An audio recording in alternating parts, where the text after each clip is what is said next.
Church say amen. Amen. Church say amen one more time. Amen. Now let the redeemed in the house shout hallelujah. Hallelujah. Man, I'm sure enough glad my Father's in the house.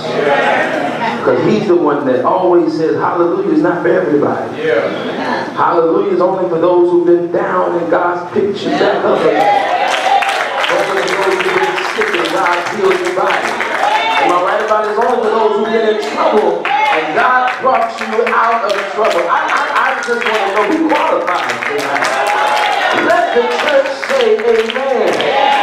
Let the church say amen again. Amen. Now let the redeemed shout hallelujah. Oh, y'all just waking up for me. So that's fine. But listen, I'm so grateful to be in the house tonight. I'm grateful for this opportunity to stand in front of all these great preachers of the celebrated Central District, to be in the presence of my uncle and the Queen Bee. Just gotta let me be Andy for a few minutes and then I'm gonna preach. But this, he calls me nephew, but just more than that, because there's not a whole lot of people who put more into my ministry outside of my father than him. Even before I began ministering, I was in Liberty City, riding that minivan they used to own. And I can't talk about all of that, but I just want to say it's been a long journey. I think Queen Bee just found out I was in that minivan, but that's fine. That's fine. We honor them. I honor the leadership that they give to the celebrated Central District. I honor all of you pastors and preachers, most notably, of course, my father, who is he is the greatest human inspiration of my life, and I'm just extremely proud of the work that he does. He's that age that he is and can still preach the way he does. Amen. Got a lot of power in his boot. Now, and to the sweetest thing in 1,000 bakeries. Y'all know who that is. That's my mother.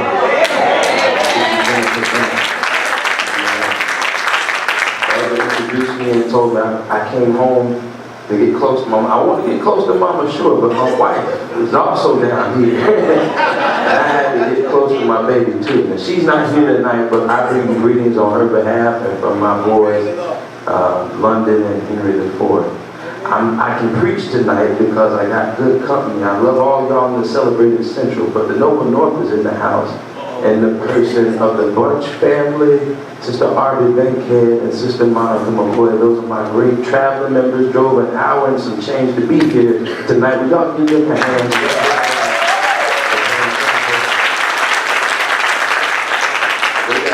I wrote them into my sermon too. They're going to help me preach.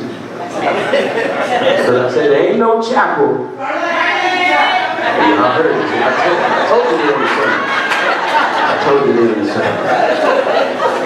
Now, I got all the pleasantries done. Will you join me in scripture and the book of Luke? Y'all did me a great service tonight by reading the scripture ahead of time, so I don't have to do as much reading as I was going to do.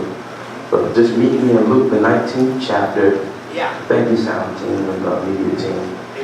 Verses 5 through 8. You have to say amen.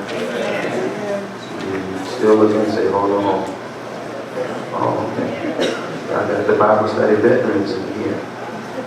Luke 19:5 and 8. And when Jesus came to the place, he looked up and said to him, Zacchaeus, hurry and come down, for I must stay at your house today. So he hurried and came down and received him joyfully. And when they saw it, they all grumbled. He has gone to be the guest of a man who is a sinner. And Zacchaeus stood and said to the Lord, Behold, Lord, the half of my goods I give to the poor. And if I have defrauded anyone of anything, I restore it to them fourfold. I want to speak from the subject, the blessing for the haves and the have-nots. The blessing for the haves and the have-nots. Now, it's not my favorite show. I may have breezed by it once or twice, but on the OWN network, the one that's owned by Oprah, there was a popular series called The Haves and the Have-Nots. Yeah. The synopsis of the show is set in the city of Savannah, Georgia, and it's two rich, powerful families, the Cryers and the Harrington families, who are the haves. And then there's this poor, destitute young family called the, who's that? I thought somebody had been watching the show. But the young family, headed by Hannah, a single mother who works at the Cryers family's maid, they are representative of the have-nots. And I have not followed the show extensively, but from what I gather about the show is that the young worker in the young family, this one is a woman who's able to live a life that those who are in the haves, these Harringtons and these Cryers, they just don't understand, because as much money, as much power, and as much public notoriety they have, they can't seem to match happiness with the young. Jealous of certain little things and little dramas, and it's funny that way, that when we go through life, even people who have more money than us, even people who live in bigger houses than us, drive bigger cars than us, are part of bigger congregations than what we are, it seems like no matter what they have over what we don't have, there's no way for them to equally match the level of happiness that some of us have. Now, if you don't fit in that category, then I'm praying for you. But when you really know Jesus, and when God's worked miracle after miracle in your life, when God's not only giving you one chance, but He's giving you 2 chances, or 3 chances, or 4 chances, or 5 chances, 6 chances, 7 chances. Maybe you lost count after 8. I don't know how many chances God gave you, but there's a certain kind of joy that comes from knowing God in the pardon of your sins. You don't have to be rich to shout. You don't have to be financially secure to shout. Your kids don't necessarily have to be out of trouble to shout. You may not have had a raise on your job to shout, but you know that Jesus has prospered you and prepared you, that all things will work together for your good. Why? Because you've been called according to His purpose. And so sometimes we've got to find the blessing in the haves and the have-nots. This is an interesting time for that, because in the time that we live in, it seems like the haves are doing a number on the have-nots. It seems like the leadership in this country is working its way on the have-nots. Don't you know that the leadership in this country, I'm talking about the United States of America, is using and exploiting poor people in their politics in order to give tax breaks to the top 1% in this country. It feels like the haves are taking advantage of the have-nots. But I want you to know tonight that there's a blessing not just for the haves, but there's also a blessing for the have-nots. I wish I could get 3 people who've been a have-not to help me lift up Jesus tonight. I know you're tired because you had sunrise and you had morning service and you ate all that you could eat after service, and that nap didn't cover it, and you got up early for work this morning. But I need 2 people just to let me know I'm in the right room tonight. Won't God bless you no matter where you come from? Won't He bless you even if there's not a hate on your community? Won't He bless you? Yeah, I'm in the right place tonight.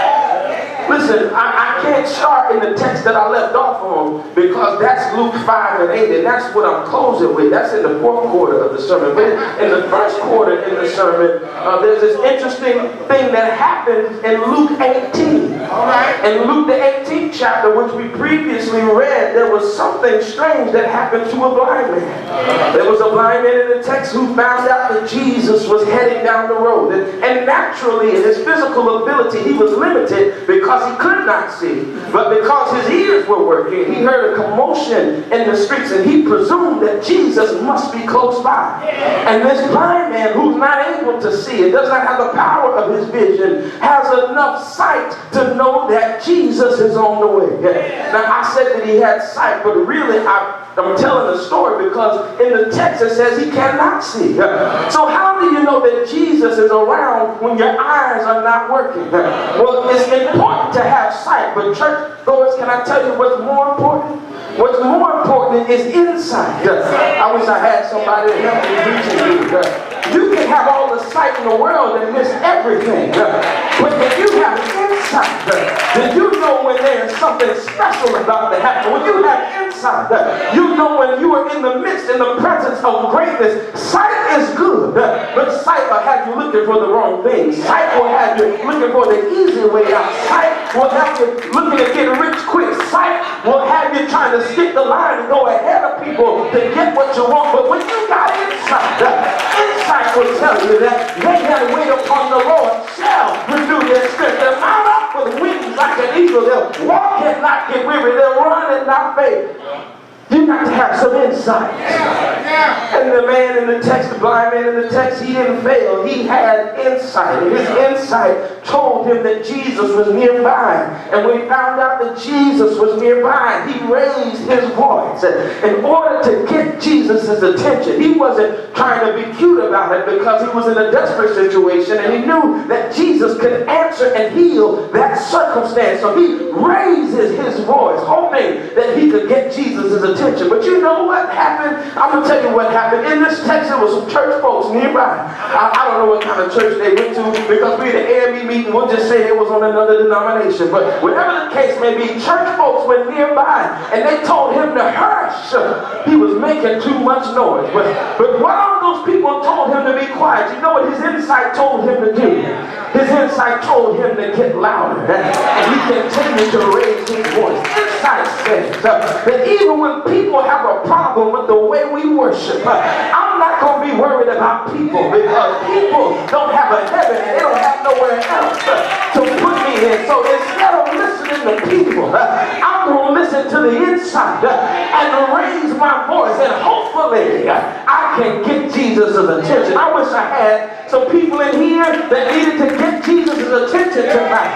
If you need something from the Lord, now is the time in the sermon where you raise your voice. I can't do nothing for you, so please don't shout for me. But if you shout for the Lord tonight, I know that he'll break some chains in the room. If you shout for Jesus tonight, I know he'll mend some broken hearts. I know you got people sitting next to you that don't necessarily go to the same church as you, or not in the same hood as you, and you are intimidated because you don't know how they're going to take your praise. But if you put your blinders on, you won't be able to see who's to the left or to the right. Stop worrying about your neighbor and come and get the blessing you need. I need somebody that knows that Jesus is in the room. He's passing by on Freedom Street tonight. I dare you to lift up your voice and say, pass me not, oh gentle Savior, hear my humble cry. This is why he had insight, because he knew to raise his voice. And his insight was correct because Jesus heard him. And Jesus didn't ask him. He said, what can I do for you? Ooh, I love this part of the text. He said, what can I do for you? And this was what happened. The man looked at it and probably been a while before anybody asked him if he could do anything for him. So the man just sat there and he really didn't know what he wanted. But he did say, I would like you to help me with my blindness. If you can heal me from the blindness, that will suffice for me. And Jesus asked him, what can I do? And he then told him what he could do. Jesus said, what can I do for you? And he was ready to say, if he had more time, and he knew what kind of power Jesus had, if he knew the abilities that came from the man, he could have asked for any manner of things, but he just said, Jesus, I need you to give me sight. And that's an important thing, because when you're in the presence of greatness, when you're in the presence of Jesus, it's important to know what you want.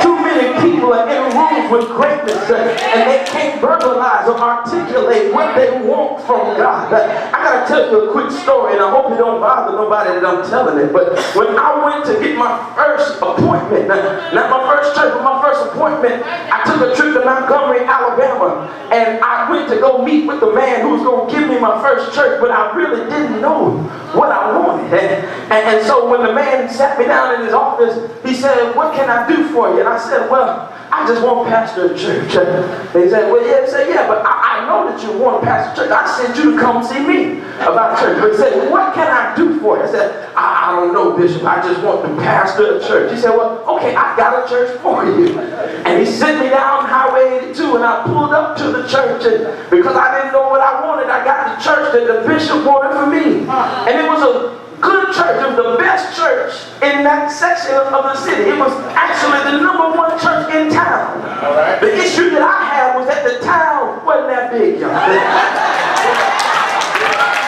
The town didn't have a whole stoplight. They had one caution light in town. They had half a gasoline store and food market called Fuzzy's, and it was the only business proprietor in town. And when I got into that church, I said, well, I should have asked a little bit differently. But can I tell you what happened? Since I didn't know what I want, God gave me not only what I wanted, but he gave me what I needed. And he sent me down to that place, and there were some people in that church that taught me how to be a pastor, that taught me how to love my enemies, that taught me how to become a leader, taught me how to become a builder. And after a year and a half in that church, we built a $460,000 family life center, all paid for this very day. And because I didn't know what I want, God sent me where I needed to be. Now, I'm trying to preach this so I can help somebody but testify at the same time. There's some things that you want that you better be clear about. When God puts you in the room and gives you one chance to verbalize what you want, don't go in there guessing because you may end up in a place you're not prepared for.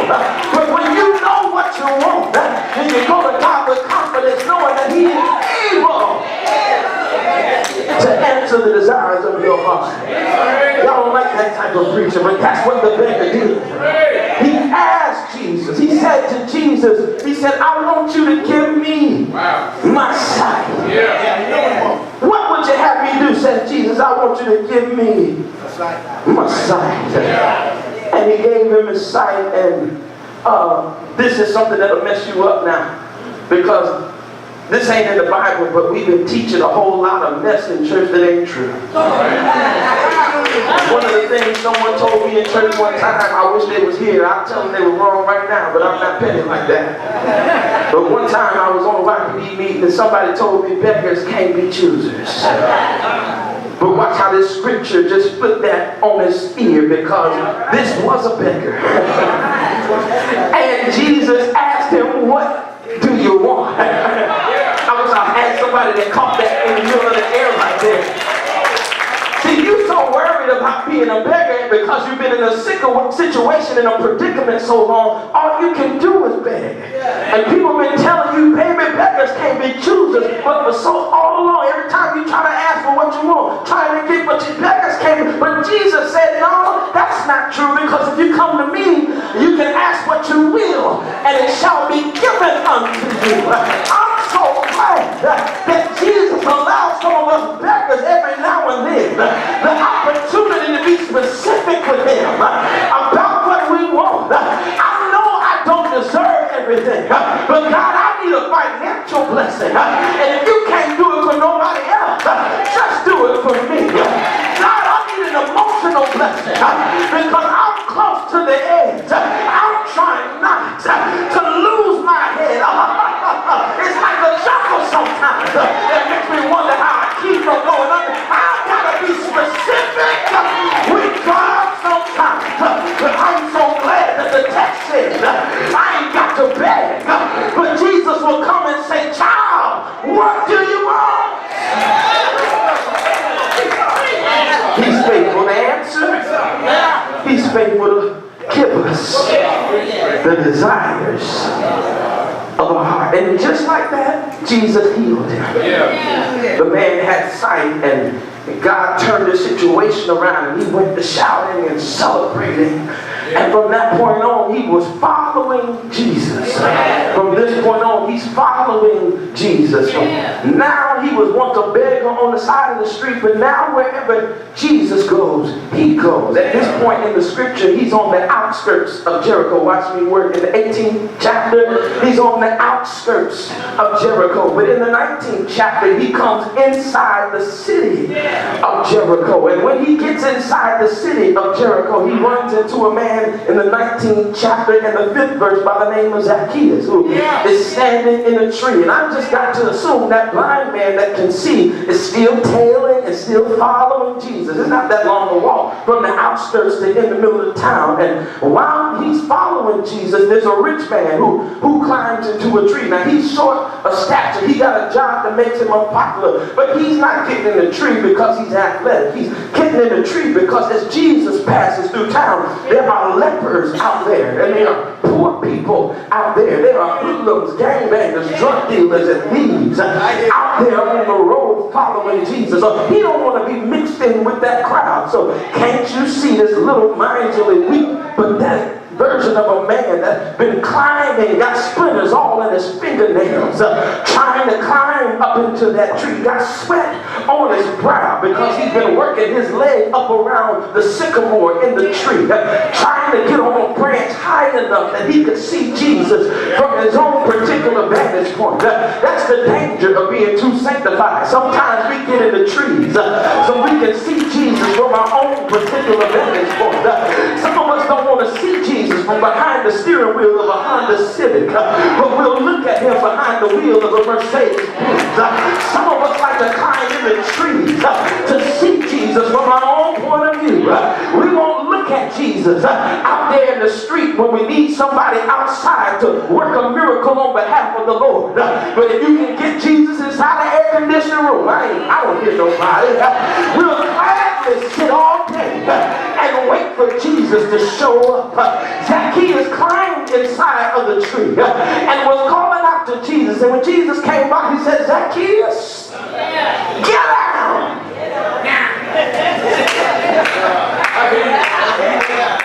Y'all missed that. It just said Zacchaeus was up there in the tree. It got climbed up there. It got splinters all in his fingernails. It got sweat hanging off his brow. He'd have messed up his tunic. Got all type of tree stains on his knees. Probably had cut up his ankle. Took all that time to get up in that tree. And finally, when he sees Jesus, Jesus passed by. I said, that's you, Zacchaeus. Jump yourself down out of that tree. And isn't it funny that sometimes we climb and we do all these things and we waste all these years trying to get into our proverbial trees so that we can see God from our proverbial stations in life. And when Jesus finally shows up, all he has for us is, I'm trying to tell somebody you wasted too much time. You did too much trying to find Jesus. You joined the wrong club trying to find Jesus. You got on the wrong boards trying to find Jesus. You made all that money, and guess what Jesus wants you to do? And he says, come down for the purpose of this. This is the purpose. He says, I got to eat at your house tonight. And when he comes down, he says, I need to eat at your house tonight. Saying, oh yeah, Lord, come on. And he gets down out of the tree, welcomes Jesus into his home, and there was a dinner prepared for many people. Now, as we look at the text doesn't indicate this specifically, but I just got to take the theological liberty to blend the 18th chapter with the 19th chapter, just because we left there. The man who was blind is following Jesus into Jericho. I got to assume Jesus, being the kind of guy that he was not going to let that beggar walk all the way from the outskirts of Jericho, and by the time he get inside the house in downtown Jericho, tell him he can't come in and eat. So when they get inside the house in Jericho, the man is sitting up in the house, up to the table, this rich man, this tax collector, who is, by the way, a tax collector, and he ain't got no friends, because the IRS don't make a whole lot of friends. I know I wish I had somebody praying for me here, but he ain't got a whole lot of friends. But even though he's at the table with the half, Jesus let the have-nots come on into the table. And when he gets up inside the table, he is convicted in a way. Zacchaeus says, if I have defrauded any man for any reason, I gladly restore him fourfold. Now get this before you go home. You got a man who's a beggar at the end of the table. And you know how taxes work. He's probably a beggar because he's been overtaxed.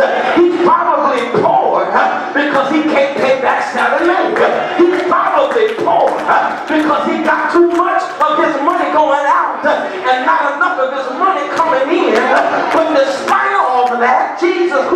on the way, that he could find a man on the outskirts of town, hook him up with a blessing, drag him on the inside of town, and put him at the very table with the man who's making his life a living. I ain't talking back to me in here. Aren't you glad that God got a blessing tonight for the haves and the have-nots?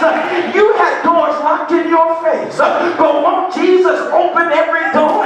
You had people trying to keep you out, not only trying to keep you out, but trying to kick you out. But look at God. He says when man closes a door, I'm able to open that same door and put the have at the table with the have-nots. Now there were a couple of people who started gossiping and whispering about him being at the table of a sinner, but they didn't make a whole lot of noise. But when you go through the book of Luke, there were many instances when people didn't like what Jesus was doing. It is peculiar to me that in the book, in the Gospels, when it records that when the little children wanted to come unto Jesus, his own disciples used to say, stop, y'all get away from him. He don't have no dealings with children. But Jesus turned around and said, suffer the little children to come unto me and forbid them not. That's ironic because later in the chapters there was a rich ruler that said, what do I have to do to get into heaven? And he said, I've done this, that, and the third. Jesus said, if you sell all your goods and give it away, you can join me in paradise. Well, nobody stopped the rich man, but they stopped the children. Fast forward to Luke 18. There's a blind beggar on the side of the road. He's hollering, trying to get Jesus' attention. But don't you know there were people on the sidelines saying, hush your mouth. Stop making all that noise. And they hushed the poor man.